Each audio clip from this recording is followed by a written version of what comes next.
Hello, everyone, and welcome to the Crystal Core Radio Podcast. Brian here, bringing you guys a roundtable with Scrag and Range Bambus. Range's first appearance here on the podcast. We're going to be talking about the latest gaming news, namely for those of you who've been paying attention this week. There's lots to be frustrated by. I enjoyed Scrag's rant about the Switch 2 price model, and I'm very curious to see how he feels about Xbox going, hold my beer. And it's so true. Somebody once told me online, I was like, Xbox will come out with a really, awesome announcement. I was like, just give them 2 days and they'll completely destroy any momentum they have. And just like before, they have seemed to do that once more. That being said, I'd like to give Range the ability to introduce himself. He has been getting into content creation, streaming some No Rest for the Wicked. The main body of the show is going to be on the Breach update, which, if you guys are a part of the Discord, the devs are actively involved. Lots of conversation, lots of feedback coming in after this update. But Range, man, what got you into content creation? Where can people find you? Well, welcome everyone. I'm Range. What got me into content creation? Honestly, I thought to myself that I'm always gonna be gaming, so I might as well try. And I do like connecting with people. I think I've always had that part of me that I can make friends easily, let's say. And yeah, I built a PC last year, so I was like, okay, this is the moment. If I'm not gonna do this now, I'm getting older. I'm not gonna do this never. So yeah, and I stream on Twitch. I stream on TikTok, and I'm probably gonna make some more content for my YouTube channel. All right, fantastic. Scrag, dude, how is life treating you? I know you've been busy doing some artwork, which is always exciting to hear about, but what's going on, dude? I'm just staying busy over here, man. I'm kind of on the opposite end of the spectrum of content creation from Range. I hit it pretty hard in December, January, whatever. But I've been covering on the podcast while you're on vacation, and kind of just during that time, I've decided really I'm not going to do videos anymore. I'm just pretty much done. Video games are well, we'll talk about it more, but I'm pretty much done with video games at the moment.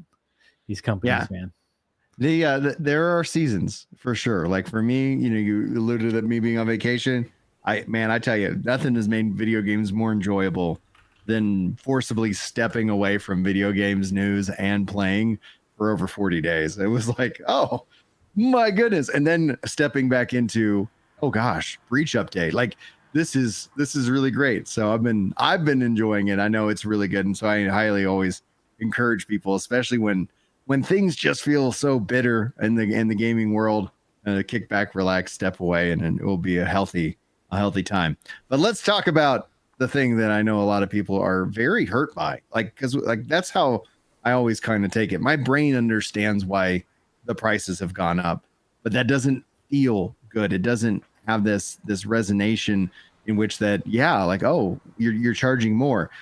I've seen a lot of people blaming Nintendo for what Xbox did this week. And for those of you who have not seen the news, sorry to be the bearer of bad.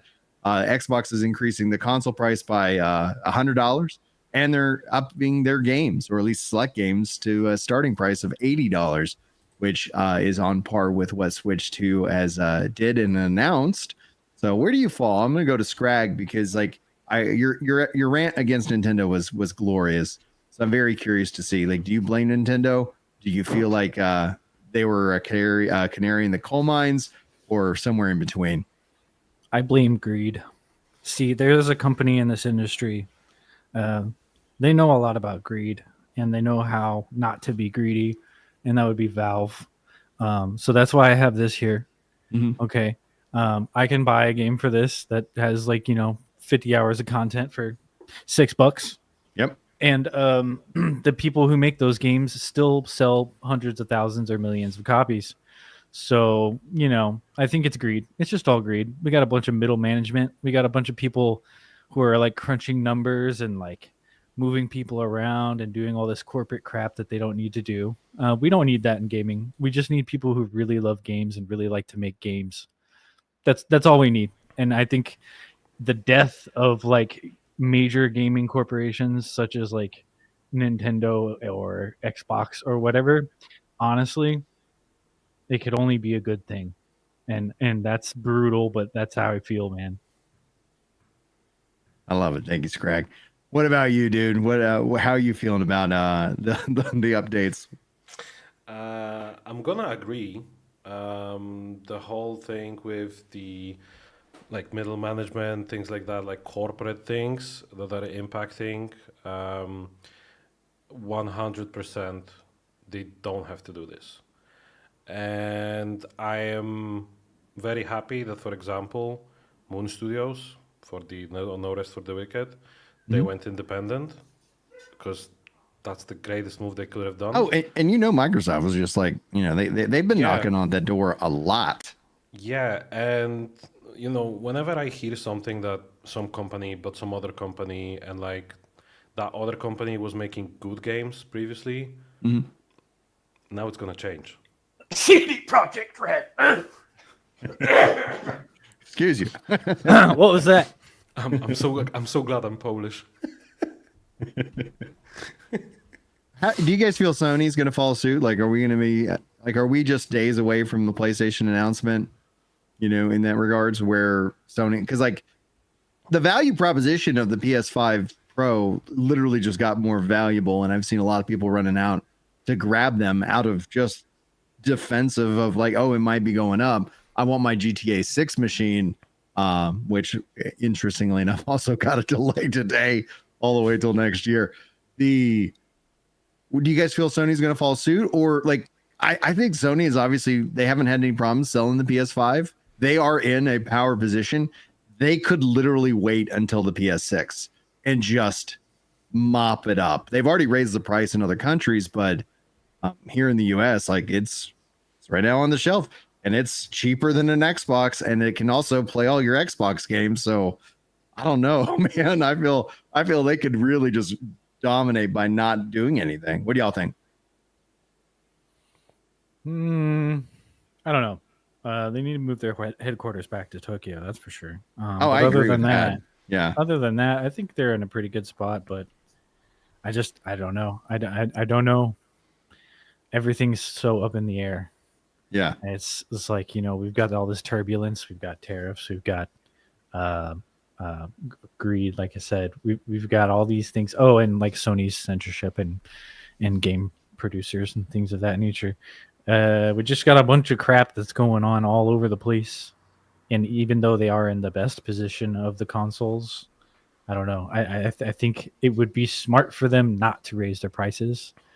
But I also don't see how they're going to justify that to their quote unquote, like their investors and C-suite. Yeah, they're a public company, so it's like, that's one of the things that you bring up greed. I often lean more into the fiduciary responsibility being kind of a key problem, because yes, like various laws, then like, oh, I would do this. This is actually a better thing for the long-term health of an industry or whatever. But being that we were only judged quarterly based off of these numbers, then I have to do the, like, whatever the quick money grab is, the short-term thinking in this case. Yerman in chat says, PC Master Race. You showed off the Steam Deck, and you built a brand new PC, which got you into content range. So that in and of itself, like, does this is something I brought up earlier in the year, and that I was like, I could see a future where we have $1,000 console, and it's an optional piece of hardware that people just hook up to their TV. Steam Deck is the first in handheld, but they tried it with the Steam Box, trying to get it into the living room and bring in that PC gaming They're doing experience. it again. Well, yeah, it makes sense. I think the Xbox's strength would be just like, all right, we're a Windows machine. We already run Windows. Let's allow Steam and Epic, and if people are playing on our device, then there we go. And it ends up being mid-tier, high-performance, gaming machine with the ability to sell you various different services. Okay, cool. That's the future I see. But I think I think this latest price increases has been on the way. I don't actually think it was Nintendo's issue. I think this was always just going to happen. But I've been asking, what is the price point of the next generation? What's the price point of the PS6? Like, what do you guys think? Do y'all have a speculation estimate you want to put out into the public we could call back to here in 2 years? Jeez, man. Probably $800. Yeah, I would have to guess. at the low end, like Yeah. no disk drive, full digital, Yeah. no physical. Yeah, and it's the thing that I brought up before. I don't mind on PC if it's digital only, Yeah, because it's on PC. If Steam goes down in flames, even though it might not be the most ethical thing, I still have ways to get those games again. Mhm. And if that would be breaking the law, then I can still go like on GOG and buy them DRM free. So, you know, like there's always a way to like get your games back on PC, even if Mhm. like, you know, even if it's like not like the best possible option, you know, Yeah. like legal wise, but I mean, you can do it. And there's always going to be that on PC because it's so open ended. But whenever you're dealing with these digital only consoles, like for example, the 3DS Mhm. and the 2DS, if you were to buy one of those today, like you would not be able to go onto the shop and buy something. Or if Right. I have a bunch of games or had a bunch of games on 3DS that were bought, like Persona Q and like what Strange Journey, a bunch of Shin Megami Tensei games. That money's just gone now, by the way. Like I Mhm. cannot download those games again. So that's just kind of the downside when it comes to consoles and the exclusivity that they have in Right. terms of like, you know, it's like an ephemeral thing. We're long past the days of having a physical thing, but at least with PC, like you can kind of mitigate that. Well, hardware upgrades and all that, like they continue to follow you forward as opposed to like what used to be a generational reset where it's like I can't play my old games. Eventually we got certain back compatible, but that ended up, you know, it doesn't necessarily mean it works 100%. Switch 2 announced, you know, that it's actually emulation. It's not, they don't have any kind of physical hardware that's truly running a Switch 1 game. And so you look at that and there's risk, and there's that risk is growing. And the PC, even like when you start to think about PC gaming, I would say entry point is maybe at $1,000 for, you know, kind of a semi decent rig. But then you It depends. layer cloud gaming on top of that. What I was going to do is that, like at some point, GeForce Now is going to be on my TV. It might already be. I just probably haven't played around with it. Having a controller, playing a game, highest settings.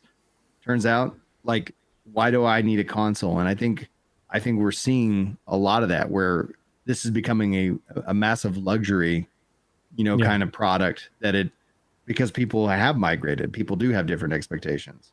And Yeah. I can say that because of the difference in what like happened during the last couple of years and the exclusivity of games, like people used to buy consoles a lot of the times because there were some exclusive titles for those Right. consoles. Nintendo's, I think, It's what pretty I much would, gone. well, I would think Nintendo is the only exclusive maker because Yeah. Sony is a timed exclusive maker where their games, after a period of 24 months or less, the game rolls out on PC. And Which yeah, I like- prefer, by the way. I would agree. It's like Yeah. as somebody who has also migrated primarily and does most of their gaming in cloud and on PC. Yeah, like I just give me my games. I'm excited because like I can, in Chile actually, who's in chat right now, he showed me how I could use my cloud to actually remote to play my PlayStation games on that, you know, 3. And I was like, this is great. I'm not built into defined by a room anymore. And I'm very thrilled by that fact. But you guys were saying something, I jumped in.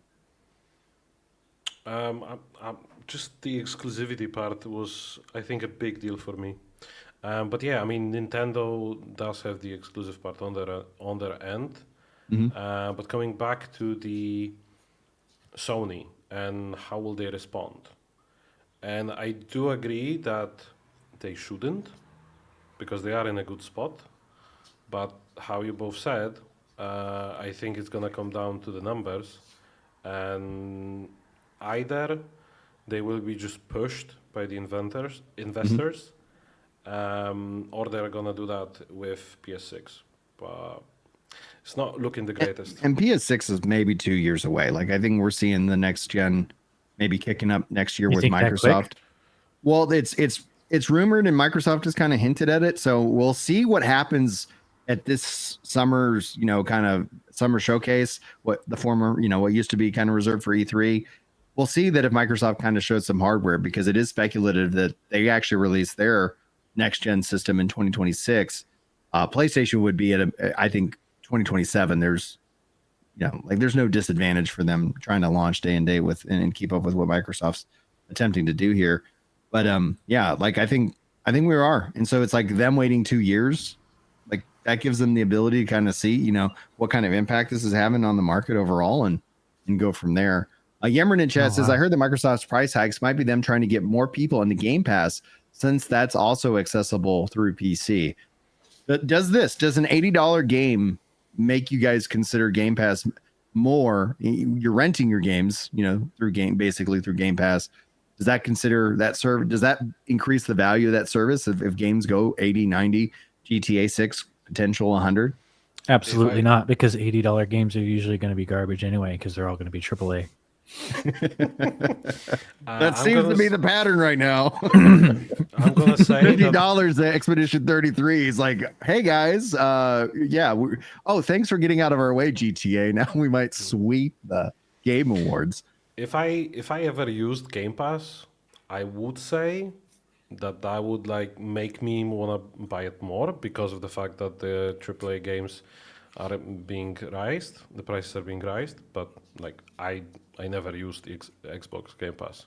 And honestly, what Scrag said, I've been seeing that like a lot of the times. It's very rare that you get a AAA game that is worth the money, right, at the price point that they are putting it on. Yeah, I went out and bought Expedition 33, and I was playing it via Game Pass, and I was just like, this is a game that when we talk about voting with our wallets, like I want to put my vote in on this game and say thank you guys to the devs, despite the fact that I didn't have to. And I just got to the point where I was like, I'm enjoying this game so much. The same concept with Wicked, right? Like I keep encouraging people to jump in on the Wicked train, now, because they're independent, like you said at the start of the show. Absolutely. I think that's really good. I do think that's going to offer some challenges. I would say like I was wrong about Bungie and them going independent from Activision. I put a lot of blame on Activision for the struggles of Destiny 2, and I think having enough time and turns out insight just bad. It turns out, guys, the Bungie's got some problems, and we'll see if they can turn it around for Marathon. But that all being said, is that every dollar, like the money that we spend on Wicked right now goes to actually the devs. But we do know the price for Wicked is going to go up, because they're going to launch it with 1.0 as a full price game. I don't know if that means $80. We'll see, how that works out for them. Well, that's where it's like you can get it now, and they're also doing sales now. Like, And American Primate asked speculation for console release. Yeah, that's a good question. I'm pretty sure that the console release will be at the 1.0 release. Now, when will that happen?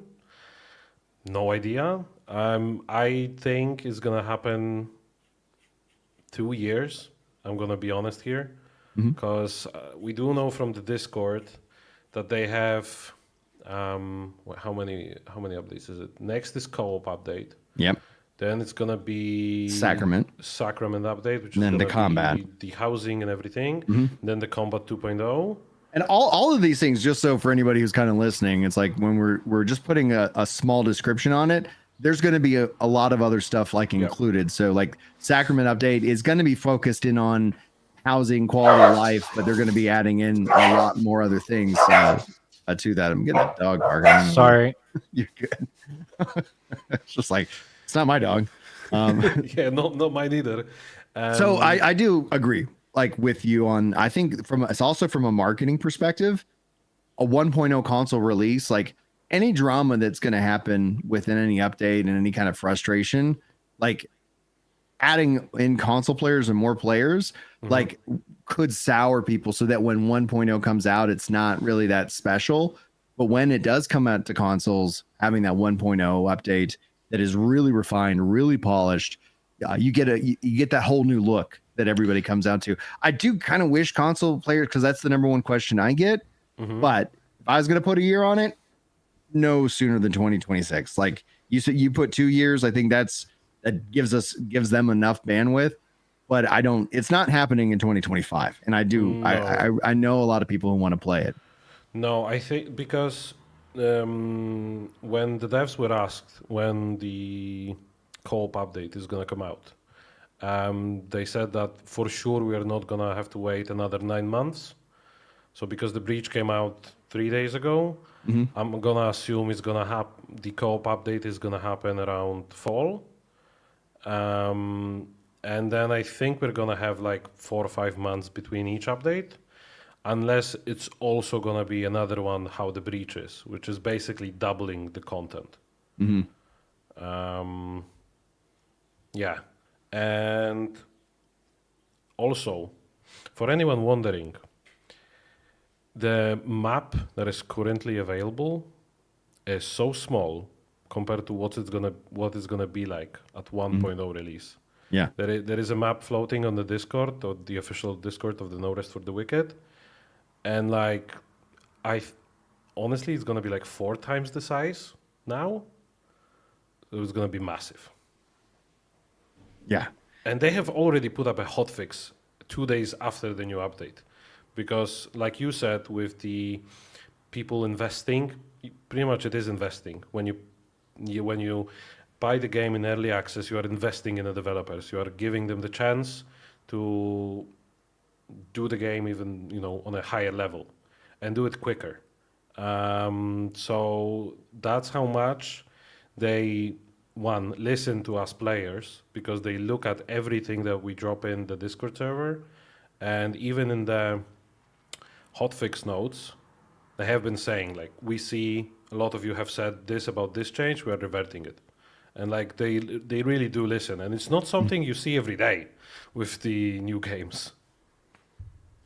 Yeah, I think there's I think the team in and of itself, that's one of the things that I like about this whole process, is that there's feedback, they implement, they iterate, and then so that's where a lot of the drama and frustration will always kick up, because I would kind of define it, just to keep it simple in terms of math, 2 types of gamers. There's gamers that are okay and understand that process, and there's gamers who have spent money on a game and they want the experience. They want a polished experience. Neither side is wrong. Like, neither gamer is wrong. However, if I find that if you were like, hey, I'm gamer number 2, where it's like, I'm going to spend $40 on this game. Is it ready? Is it polished? Is it got everything, complete? Then I'd be like, hold off, like, wait. Like, you could spend the money and save some money down the road for when the game is fully released, but just don't play it, because you're not going to have the experience that you're looking for. And you can go get a polished experience for $40-$50. We brought up Expedition 33. Helldivers is a $40 game. Out there, there's lots of these games that are launching at that $40 price point, which have that kind of that polish. I would define No Rest though as a polished early release game, as opposed to something that, like, I think Force Gaming said early access. Like, there's early access, and there's polished early access. What do you think, Scrag? Oh, you're muted. I'm sorry, I was reading something, a comment that it was unrelated. My apologies. I think that for early access, it's early access. Like, you're gonna get what you get. I like the way that Larian does it, where when they go into early access, you get the first act of the game, and it's like, okay, this is it. This is all you guys get, and then they polish that experience as they go along and make improvements in the rest of the game.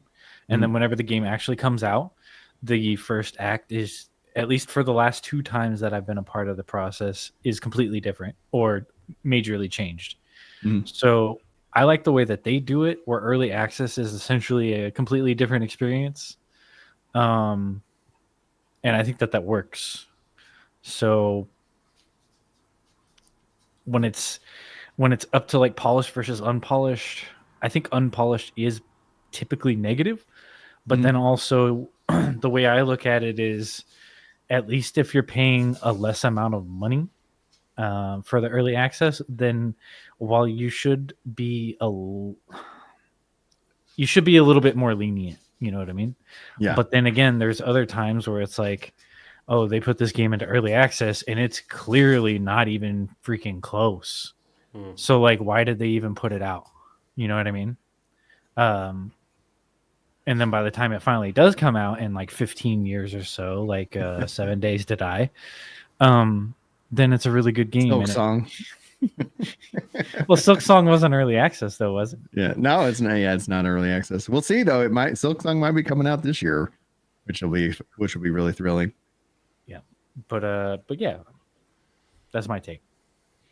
What do you guys feel about wipes? Because outside of the console question, which I get naturally, like I know that there's a big community out there hungry. The wipes has been something that like I'm trying to educate people as much as possible, but it's not fun. It's not fun to feel like you lost progress. It's not fun to not see your characters. The hotfix adds some kind of information to the main screen about that. But how do you feel, Range? Were you playing the game? Like, did you lose out your characters or? So yes, I was playing the game, and I am all for wipes. However, it depends on the game, because wipes in No Rest, PoE, Diablo, they are fine, because those types of games are more seasonal. It's not the type of game that you're gonna like play for 1 year straight every day. So I think that wipes do add a certain level of replayability, and also the fact that usually the wipes come with seasonal content, new content, things like that. With the Breach update, I think that it was a very good choice, because to me, when I played before the Breach update, I just played like one story and then maxed my one character. And I was like, okay, I'm going to play here and there, but I'm done. And then now I was, well, let's say forced to make a new character, make a new world. And that was great, because it reminded me, like the first levels, everything comes with, like how hard it actually is at the beginning.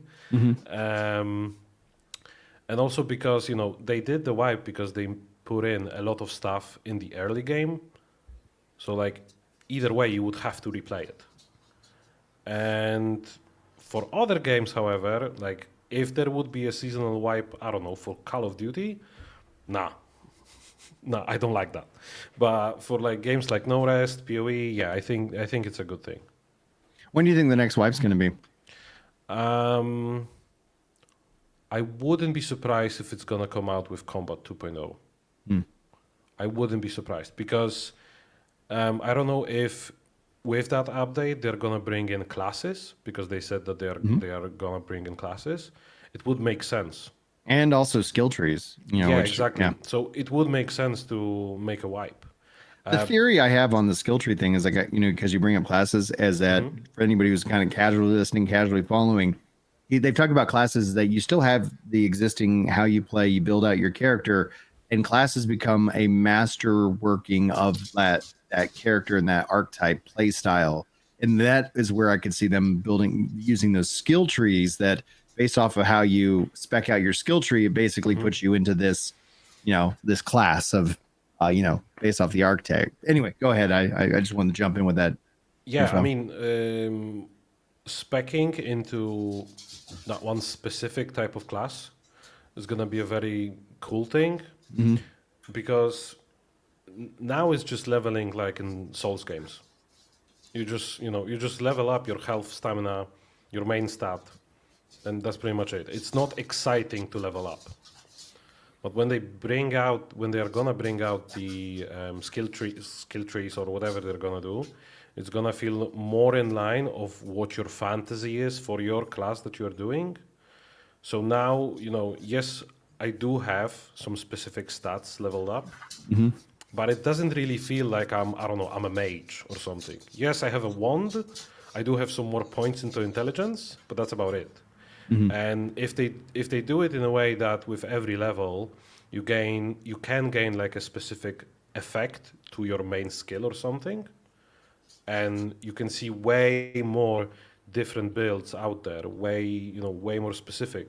It's gonna bring out more of that fantasy, and it's gonna just feel that you can role play it more. Basically, I mean, it is Yeah. an RPG, so you wanna role play this. How do you feel about wipes, Greg? Because I know you did a lot of PoE2 stuff. I really like wipes, and here's why. So like the entire point of an action RPG is to enjoy the process of progression. So you want to go through the process of being nothing and then growing up into a hero, right? The power curve is the content, in my opinion.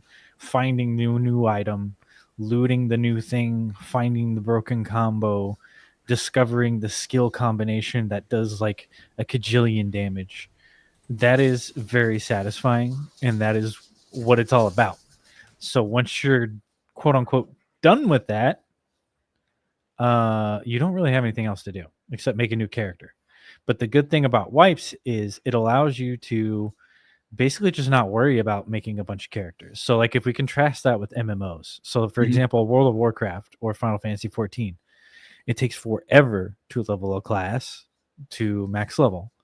And then when you're done, you just do your dailies and then you go level another class, right? And then when you're done with all of them, what do you do now?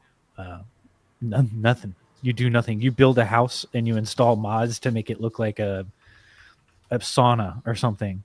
So with wipes, what that allows the developers to do is to adjust the experience every few months and to give something novel and fun for people to do with a new character, meaning you get the experience of growth, you get the experience of progression, you get to interact with a new type of content or a new mechanic or something that's a novel for that season.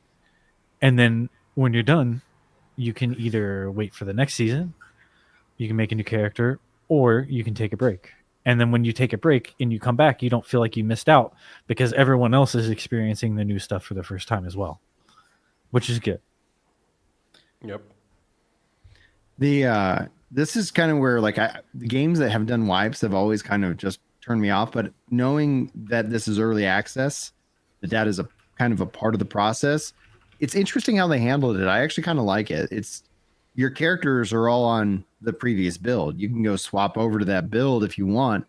You have access to it, but it's kind of like this is a whole new build. I do think, and I would speculate that if they don't do anything on the combat update, which is very possible that they do, we do know 1.0 will have a wipe, and the team has also talked about they're going to try to keep that down, to a minimum.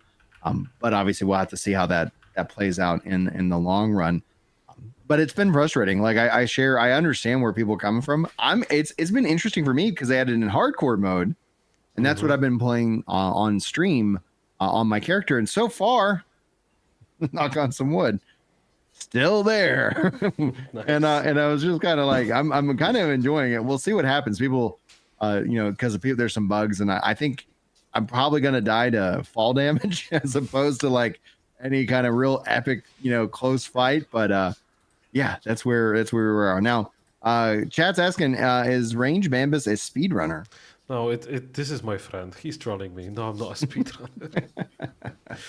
I'm definitely not a speedrunner when it comes to these games. Like you'll know, like if I'm ever first in anything to it, like to do something in the game, like that's gonna be monumental. That's gonna be wild.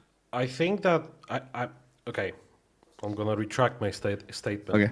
I tried speedrunning once, and that was on the release day of Throne and Liberty global servers, and I don't remember what happened, but I either lost my internet connection, or I don't know what happened, but I ended up being 9th on the server on the max level, and I was cutting it very close to be like top 3. Yeah, but that was that. That's impressive. That's impressive. I played for 2 months on a VPN in Korean servers before the global release, so I got to know the game I'll say pretty well. But yeah, there is a difference between playing with a good VPN and then playing in a stable connection, no ping. Yeah, so speedrunning was funny. I've done a little bit, and I find that I enjoy it. That comes back to my original point. Is that, and we were talking to the pre-show. It's like, for those of you who don't know, like I got 6 kids, got family, got a lot of responsibilities. So my game time is generally limited, but I really do enjoy it when I can enjoy it. And I've been really enjoying Wicked, not just for the challenging and the fights, and like it just feels like this dream action RPG where it really kind of hits a lot of the notes of things that I like, and I've been drawing inspiration from it myself. But the heart being able to step into hardcore, like I like the only reason I was like I was like I'm just gonna step in hardcore from the start and just see how it goes. And so far, like I see why it's addicting. I see why people like this mode. It's terrifying. Yeah, And It's so good. every victory, it like because there's been a couple enemies that have caught me off guard. Like I'm like, oh no, and then like you get real close, you're on fire, you're hoping the food heals you before the next tick, and and it just adds this extra level of just joy in victory, and I'm sure devastation in defeat. But are either you guys planning on doing some hardcore runs at all in any game, really? never. I like to mess around with Honest, it. I love it. Go ahead. That's Greg. I like to mess around with it in Path of Exile 2, mainly because it limits the time that I spend on the game when I play it. So, for example, I think it was like a month ago, whenever the new patch dropped, the major patch update, Yeah. I did a couple of hardcore characters just because it was like, well, I know for a fact I can get through the first act with nothing but my fists because I did that before as like a joke. Yeah. So like I know I'm not gonna die unless I'm just like not paying attention. So I kind of got to enjoy the thrill for a little bit, and then when I died, I was like, no big deal, and it's fine. I'll come back in a couple months. But Yeah. Okay, go ahead. but I do think if you're one of those people that is like super into hardcore, like hardcore into hardcore, and you've got like you've got like what do you call it, 100 hours into a game, and you die, I think that probably feels pretty bad. Once PvP comes online, am I going to raid other people and bully them? In what game? I think he meant no rest because I'm pretty sure he believes they're gonna add invasions like in Souls-like games. Oh, I mean, probably not. I don't really like PvP in those kind of games. It's kind of dumb. Imagine if you could invade people in hardcore. Dude. Oh, that'd be so frustrating. Okay. Now, Okay, that hear would me be- out. That Hear would me be content creator gold, where you're like, you talk about stream sniping in other games. Let's hear Scrag out though. All right. So hardcore, like invasion in a hardcore type game, I think that sounds super cool for something like an MMO, because it's like when someone is being, well, it sounds super cool, but I don't think it actually is. But let's just fantasize that people aren't pieces of crap and won't just kill people because they can.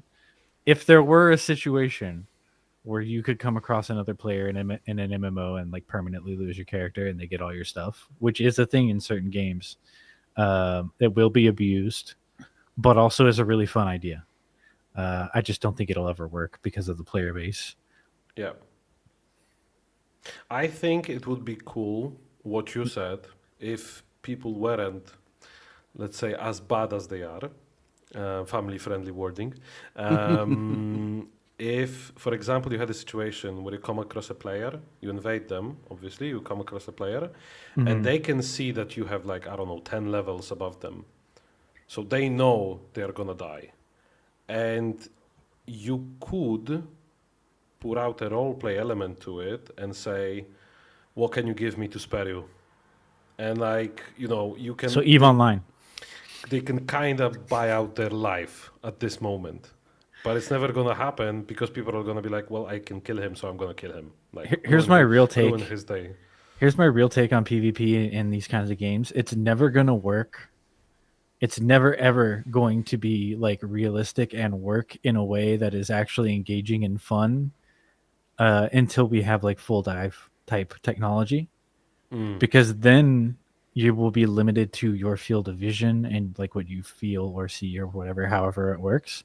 And also there will be an actual punishment for being a piece of crap, which is that you will feel 80 people stabbing you to death because you killed a bunch of people and they're mad at you. Du brute. It's gonna be crazy. How long do you think we're just completely off topic? How far are we away from that singularity of full dive? 20 years, maybe 20 years. Man. 2030. Thankfully, we don't have to wait as long for the next update.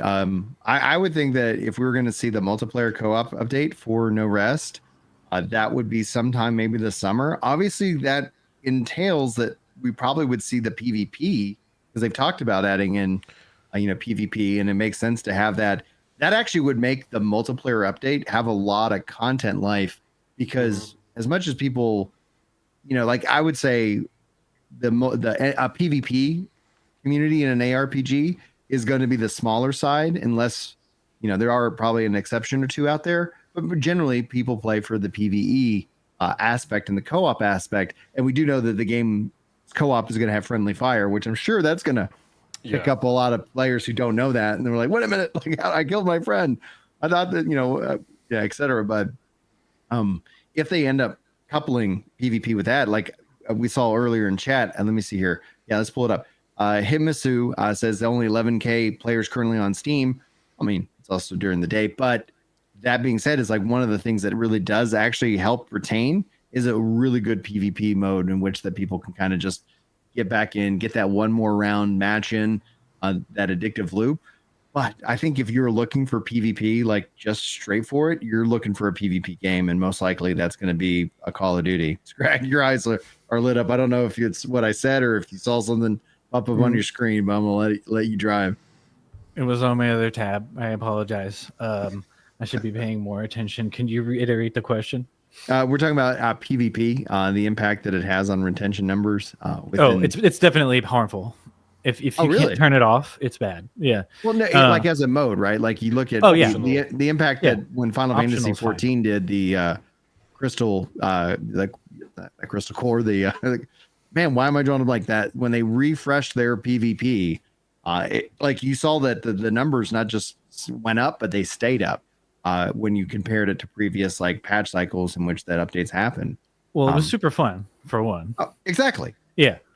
It was really good. But like when it comes to like MMOs and PvP in the actual main gameplay loop outside of like an instanced situation, I don't think it's good for the community. I don't think it's good for, I mean, it can be if that's the point of the server, like in WoW, but it never really turns out like how we want it to turn out. It's always like, oh, well, the Horde is winning, or oh, the Alliance is winning, so I'm going to switch servers and stuff like that. Or like Throne and Liberty, if you go into a certain zone at a certain time, PvP's enabled. I was like level 18, like trying to go through an area to get to my quest, and then I just got jumped on by a group of level 50s and died instantly. They didn't even ask. They didn't even say, "Hey, wait." They didn't even go, "Oh, hey, we're doing this. Go away." They just kill you. So. Yeah, but when it's instanced and you're prepared for it, I think it's super fun. I do wish that when you mentioned Throne and Liberty, because that happens at night in the dungeons, in the open world dungeons, I do wish that people would be more into actually role playing than just ganging up on low levels and killing them and saying stuff like, "Hey, listen, this is our zone. You get a minute. If you don't leave, you're dead." Because when I played with my buddies, we did that a couple of times, and it was fun. It's completely different when you see players from the enemy guild that is your, let's say, main competition on the server. But when you are fighting low-level players, it's just not fun for the low-level player. Because like you just want to go about your day, and then you get jumped, and yeah. That's one of the things that like I've heard from like hardcore PvP MMO players specifically, but hardcore PvP community. It's like, oh, we just need a really good game, and it's like, yeah, there you represent an audience for sure, but when you come to these size of games and the cost to make these kind of games, you could end up being the thing that hurts your game because like the casual, more PvE focused gamer wants to take their time. They want to go explore. They don't want to feel like they're constantly in danger. And if they do, it's like it worked better in the past, namely because there were less options out there. So if you wanted a multiplayer game, chances are that was kind of a part of it. Now you can have that multiplayer experience in the endless amounts of games that you probably already own and you probably enjoy way more because you already have like baked in nostalgia and legacy kind of status that it's so easy just to be like, yeah, I'm gonna go over here. Now, Range, you brought up and Scrag, you also brought up the Throne of Liberty. I haven't been keeping up with that game. There was some interest. It has some interesting ideas. Are y'all still actively following that game? Are you still playing it at all, Range? No. No, I mean, for 2 first months after the release, I played it every day for average of 10 hours. So I built up around 600 hours in those 2 months. I was in a guild. We were pretty much crushing the server. Then we moved to a different server, crashed another server.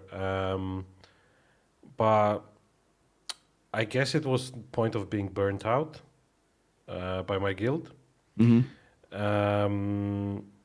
But also, I don't know if it's because there isn't that much content with like when you compare it to like WoW. Because obviously WoW's got like a 20-year plus head start. Yeah, exactly.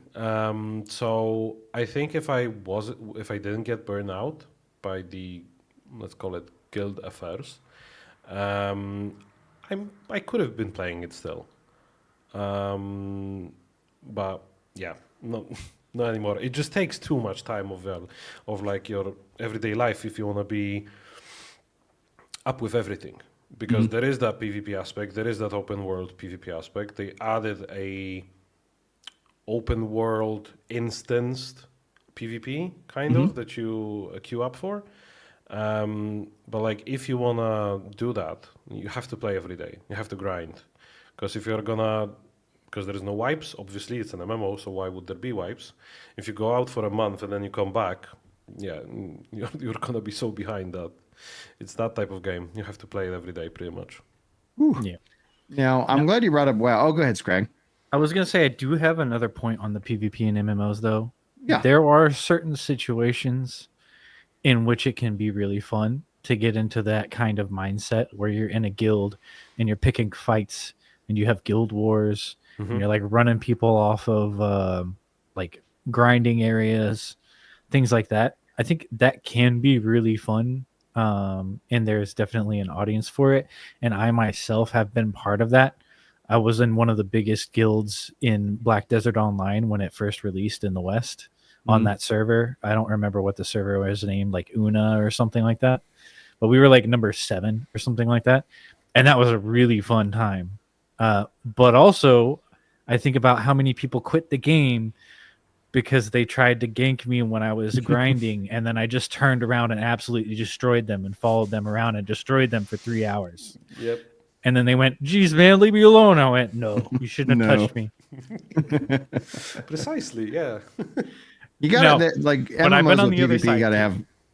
have but there's systems that can be built into it, and then and if they don't have them built into it, it ends up, I think, causing a lot more frustration. But it's like you think about justice systems, have somebody who's like, yeah, this guy's a real jerk and he's going around murdering everybody.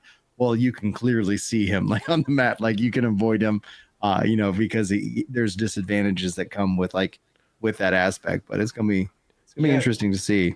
With the justice system that you brought up, I actually, one of the most fun PvP that I had was actually in the Division, the first one. Because the system that was there on I think it was called Black Zone or something like that. When you killed the player, you were marked and everyone saw you, and you had bounty on you, and you've killed more and more players when you had that bounty on you, it just grew exponentially. Mhm. And to me, that was one of the best fun PvP experience, because I remember being on both sides when, with all the random people in the instance, we went together against the rogue player.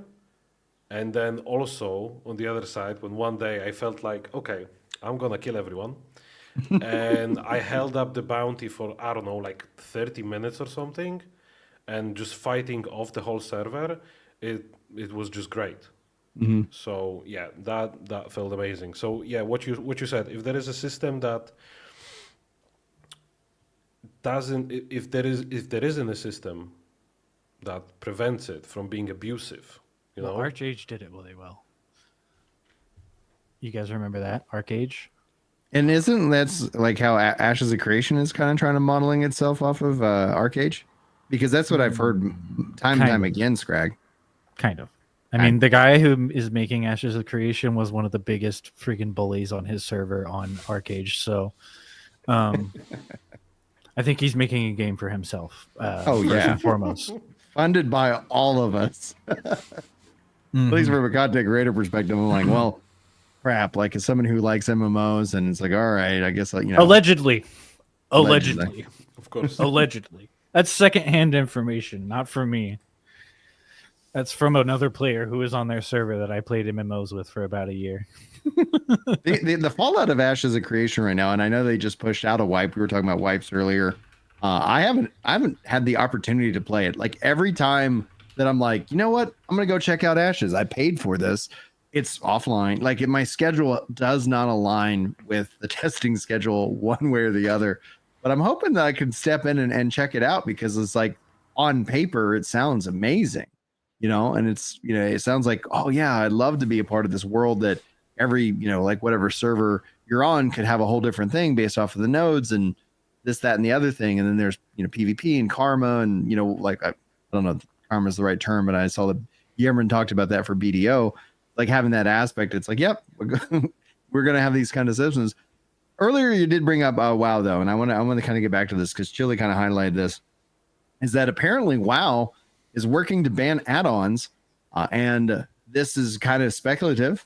Do we gonna see that game come to consoles as well? And this kind of, in a way, builds right off of our PvP discussion, because consoles offer, you know, a kind of a more casualized experience, and so you can see that, you know, the volume of players needed for these games to kind of really be viable, it's got to bring in players some way, somehow, and console ends up being a really good method. But I know that frustrates some hardcore MMO players, because, you know, console immediately restricts kind of like what hardware can do. And so, what do you guys think? Ban parsers. Find anyone who's been parsing and has records on a parsing website and ban them forever. IP block them. Hardware block them. Get rid of them. They're toxic. Stop making the game for the top 1% of the players. All right. People who are like, who hurt you in 14, super into parsing. I was trying to do raids, you know.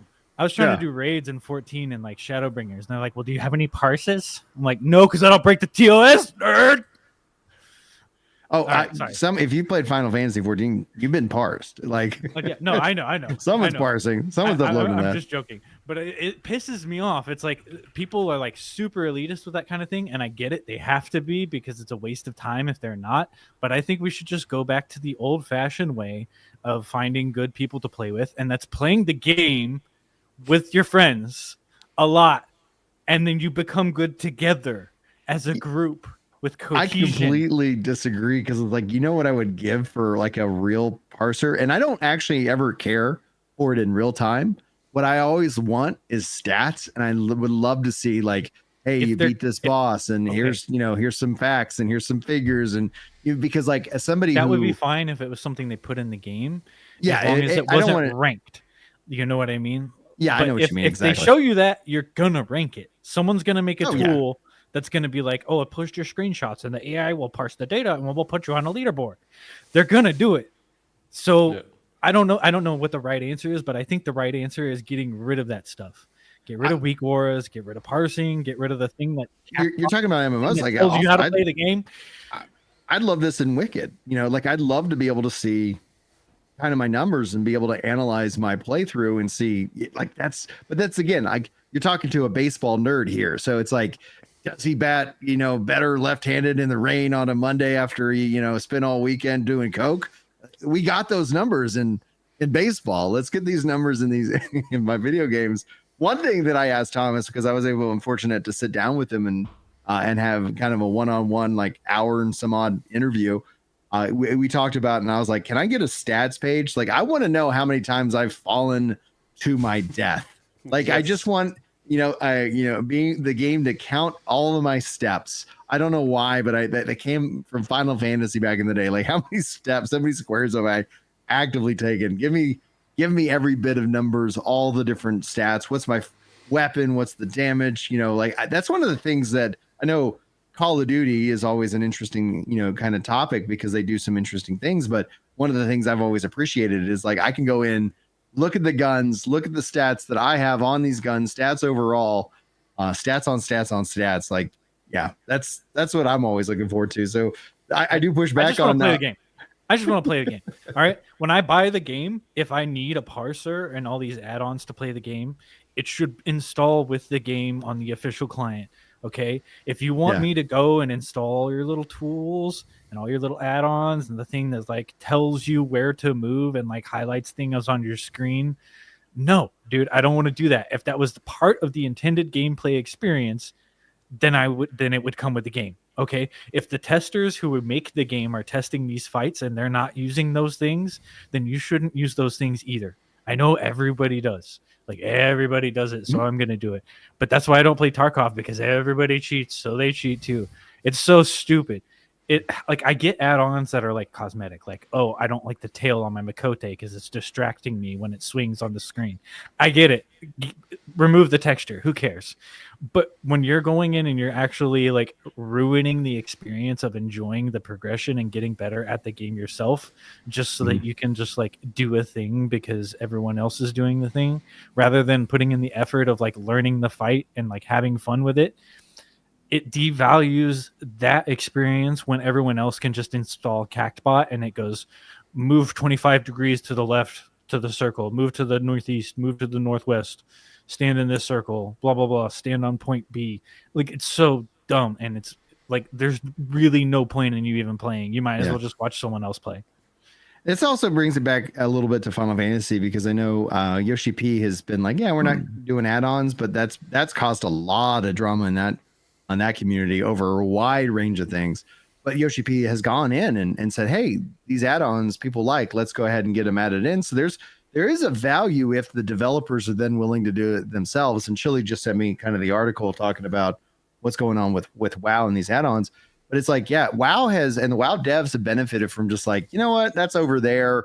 We're going to let people run with it. But if they're now actively looking at saying, oh, let's actually build that stuff in, then the add-on in a way is just like a really good testing community of what are gamers actively like interested in. Because my whole thing is like, there's a lot of talk that happens online. I'm always interested in the numbers, because the numbers reflect reality. They don't reflect, just somebody being upset about something, right? Like I said, like, yeah, Switch 2, they're going to sell every one. I don't know how they're going to do in 2026 and 7. That's going to be something interesting to see. But the price is going up. I think they're going to probably they're going to be positioned as the value, the value product in the long run. But when it's all said and done, it's like, yeah, people, they're going to sell out. They might sell 7 million units, however many they can print, which would actually break various different records. People are, there are more than enough people willing to buy into that. How does that then relate and reflect against the drama and the frustration online? Now, all that being said, we are here at our hour. I've been joined by Scrag, who's incredible as always. I love your rants. We got to see what we can get him mad about next week. And then Range Bambus, thank you so much for making time. Range, tell people where they can find you, and then I'll toss to Scrag. You can find me on my twitch.tv/range bambus. On my TikTok and YouTube channel, all of them have the tag range bambus. So whenever you type that in, I should be there. And if you're not sure, then my profile picture is usually a red panda eating a bamboo leaf. There we go. Scrag, I know you said that you kind of stepped away from gaming for a little bit and content creation, but you want to promote anything? I can't promote anything that I'm working on at the moment. But if you do want to go ahead and give me a follow on YouTube or on Twitch, you can. I might stream some art stuff one of these days. It just depends on like what I'm working on at the time, if I can show it or not. Like in terms of like NDA situation type stuff, I have to talk to the other devs. But yeah, I mean, just search Scrag. I think on Twitch I'm like Scrag dot or dot Scrag. I thought there was an underscore or something like that. Or Scrag underscore, something like that. You'll either see a pink text that says Scrag or you'll see my face as a divine orb. So yeah. I'll mostly, just for like online appearances, I'll mostly just be here, I think, for the next probably several months, if not more. And Range Bambus, thanks for the follow over on Ginger Prime TV, which is my Twitch. I'm jealous because he's got that universal thing. I wasn't able to get like Ginger Prime, so I have a Ginger Prime TV. This is Ginger Prime Podcast and Clips. Oh man, yeah. Oh, I'm crazy. All right, guys. If you are on the fence about No Rest, I highly encourage you giving it a shot. We gave away 3 game keys the other day. It is on a discount right now, and I think you, if you like Souls-like and you like these kind of action RPGs, it's well worth a shot. I do. I just love this game. It's just absolutely incredible. But all that being said, thanks everybody for tuning in. We'll be live again with you guys next week. If you're listening to this as a VOD, you are a freaking legend. Be sure to hit that like button and subscribe so that way you get notified when we do these. But generally speaking, if you're interested, it's 12 o'clock Central Time on Fridays, covering the game news, RPGs, MMOs, all the good stuff. But all that being said, y'all have a fantastic day, and we'll see you next time.